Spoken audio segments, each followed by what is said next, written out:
Meskipun hanya berpenduduk 650.000 jiwa, dari sudut pandang ekonomi, Luksemburg memiliki PDB per kapita tertinggi kedua di dunia, tepat di belakang Qatar, dengan hampir 13.000 dolar Amerika Serikat atau setara dengan 206 juta rupiah.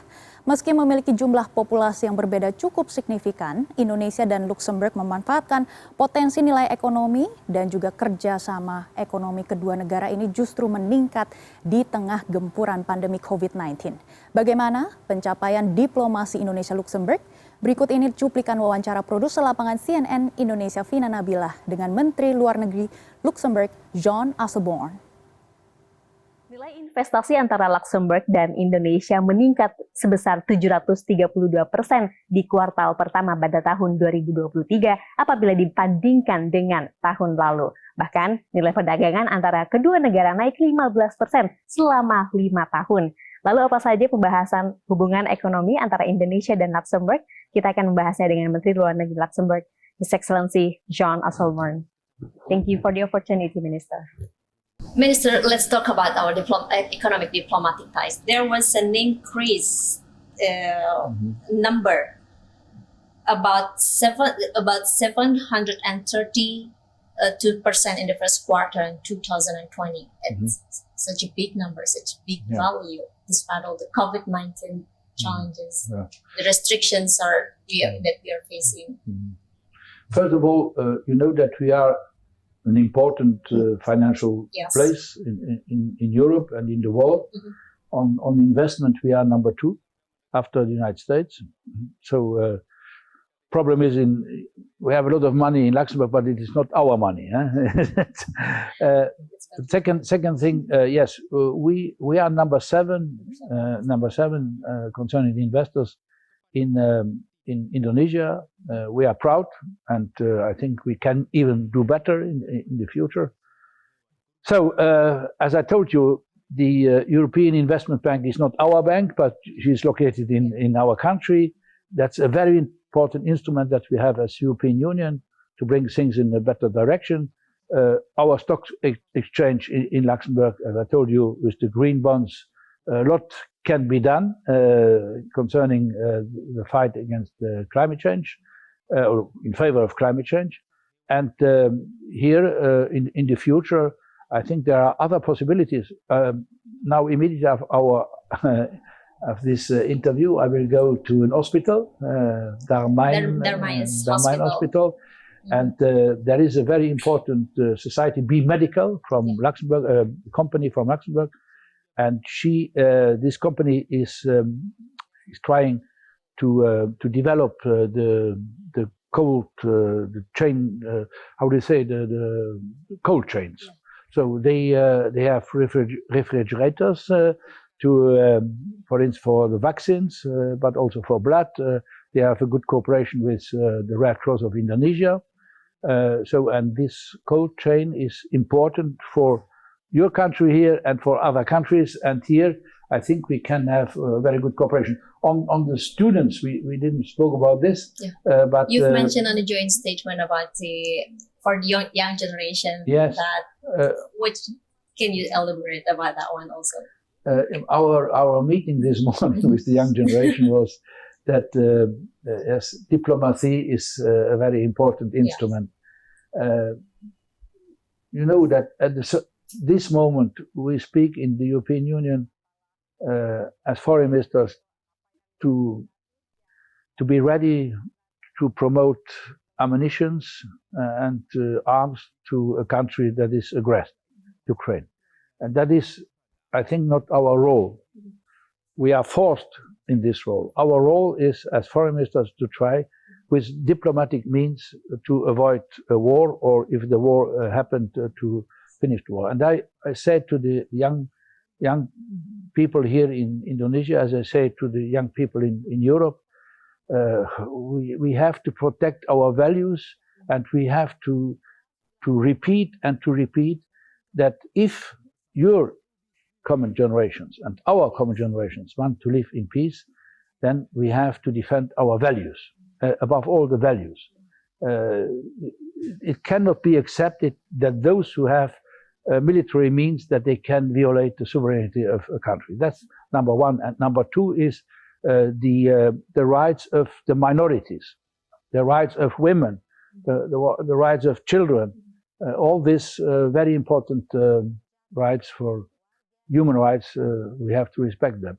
And it is a fight in Europe as here, as also here. And we have to tell us every morning that democracy and human rights, it's not a perpetuum mobile. We have to fight for this. And the young generation have their important role to, better understanding about what will be the next challenges in the future. Mm-hmm. Yeah. I think that they understood very well my message, but they know the message also without me. They know the message, and this is important, that this exchange of ideas, of very fundamental ideas between Europe and Asia, is also in practice that we use of this. Yes. Minister, besides you met with our foreign minister, Minister Retno Marsudi, you also met with transportation Minister Budi Karya Sumadi to sign the MOU about air service management. What can you tell us about that one? How close we have a very important cargo company in Luxembourg called Cargo Lux. Yeah. It's one of the biggest cargo companies in the world. We are already a week. Cargo Lux is twice a week here in Jakarta. And we signed now an agreement to develop even these possibilities. I think from both sides we are interested. It is in the framework of the European agreement on everything what was agreed on air.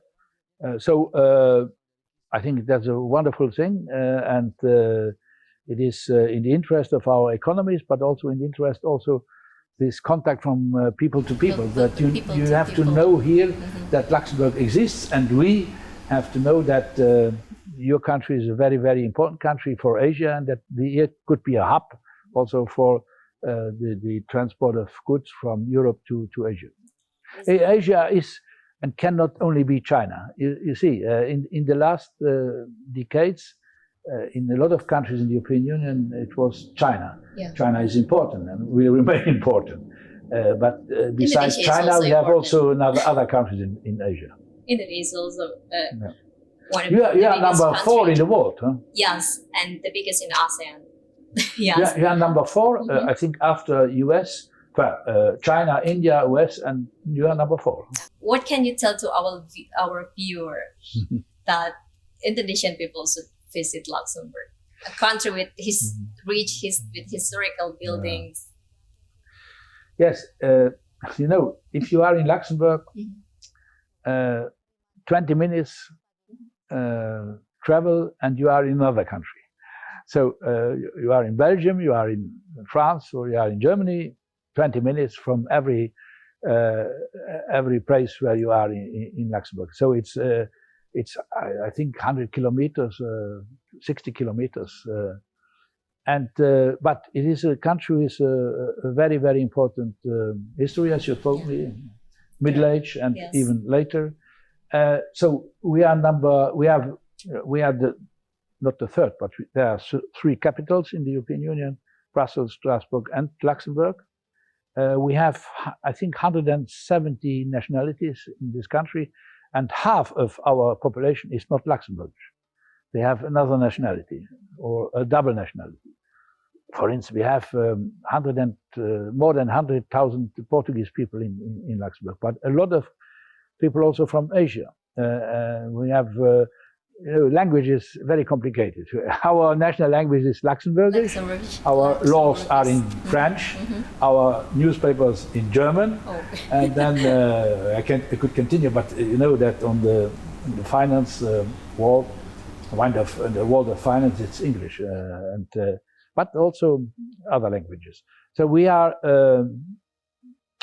multilinguistic and we are multicultural. And I think you can eat very well in Luxembourg. You can also hiking, cycling, and it's a little bit hilly, but we have very nice landscapes.